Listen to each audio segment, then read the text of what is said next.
രാത്രി കൃത്യം 7 മണി. പെട്ടെന്ന് നഗരമാകെ ഇരുട്ടിലാകുന്നു. എങ്ങും അപായ സൈറണുകൾ മുഴങ്ങുന്നു. വീടുകളിലോ കടകളിലോ ഒരു ചെറിയ വെളിച്ചം പോലും കത്തിക്കാൻ പാടില്ലെന്ന കർശന നിർദ്ദേശം വരുന്നു. ഒരു നിമിഷം ജനങ്ങൾ ഭയന്നു. നമ്മളൊരു യുദ്ധത്തിന്റെ വക്കിലാണോ? രാജ്യത്തിന് നേരെ ശത്രുക്കളുടെ വ്യോമാക്രമണം ഉണ്ടാകാൻ പോവുകയാണോ? എന്നാൽ ഇത് യഥാർത്ഥത്തിൽ സംഭവിച്ച ഒരു ആക്രമണമായിരുന്നില്ല.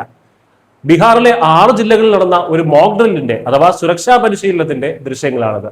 കേന്ദ്ര സർക്കാരിന്റെ നിർദ്ദേശപ്രകാരം നടന്ന ഈ സിവിൽ ഡിഫൻസ് അഭ്യാസത്തിൽ തലസ്ഥാനമായ പാറ്റ്ന, പൂർണിയ, ബേഗുസരായി, കതിഹാർ, കിഷൻഗഞ്ച്, അരാരിയ എന്നീ ജില്ലകളിലാണ് 15 മിനിറ്റ് നേരം പൂർണ്ണമായും ഇരുട്ടിലായത്. സൈറൺ മുഴങ്ങിയതോടെ വൈദ്യുതി ബന്ധം വിച്ഛേദിച്ചു. രാത്രി 7 മുതൽ 7:15 വരെ വീടുകളിലും ഓഫീസുകളിലും തെരുവുകളിലും പൂർണ്ണമായും ബ്ലാക്ക് ഔട്ട് നിലയിലായിരുന്നു.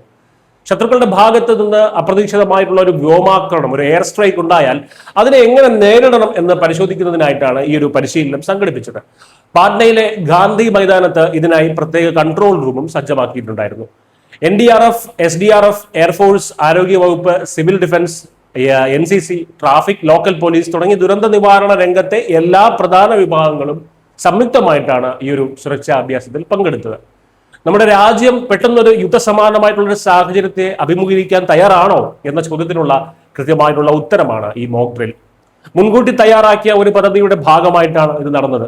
ഏത് അടിയന്തര സാഹചര്യം ഉണ്ടായാലും ആശയവിനിമയ സംവിധാനങ്ങളും രക്ഷാപ്രവർത്തനവും തടസ്സമില്ലാതെ നടക്കുമോ എന്ന് ഉറപ്പുവരുത്തുക എന്നതായിരുന്നു ഇതിന്റെ പ്രധാന ലക്ഷ്യം. പരീക്ഷണ സമയത്തും കൺട്രോൾ റൂമുകൾ പൂർണ്ണ സജ്ജമായിരുന്നു എന്നതിൽ സുരക്ഷാ സംവിധാനങ്ങളുടെ കാര്യക്ഷമത വ്യക്തമാക്കുന്നുണ്ട്. പെട്ടെന്നുള്ള ഇരുട്ടും സൈറണും ജനങ്ങളിൽ സ്വാഭാവികമായും വലിയ പരിഭ്രാന്തി സൃഷ്ടിച്ചിരുന്നു. എന്നാൽ ഭയപ്പെടേണ്ടതില്ലെന്നും ഇതൊരു പരിശീലനം മാത്രമാണെന്നും ഒരു മോക്ക് ഡ്രിൽ മാത്രമാണെന്നും ഭരണകൂടം വ്യക്തമാക്കിയിട്ടുണ്ടായിരുന്നു. യാതൊരു വിധത്തിലുള്ള യഥാർത്ഥ ഭീഷണിയും നിലവിലില്ല. വ്യാജവാർത്തകളും അഭ്യൂഹങ്ങളും വിശ്വസിക്കരുത് എന്നും ജനങ്ങൾ ശാന്തരായിരിക്കണമെന്നും ജില്ലാ ഭരണകൂടവും സുരക്ഷാ സേനയും കർശന നിർദ്ദേശം നൽകി. രാജ്യം പൂർണ്ണമായും സുരക്ഷിതമായി തന്നെയാണ് ഇരിക്കുന്നത്.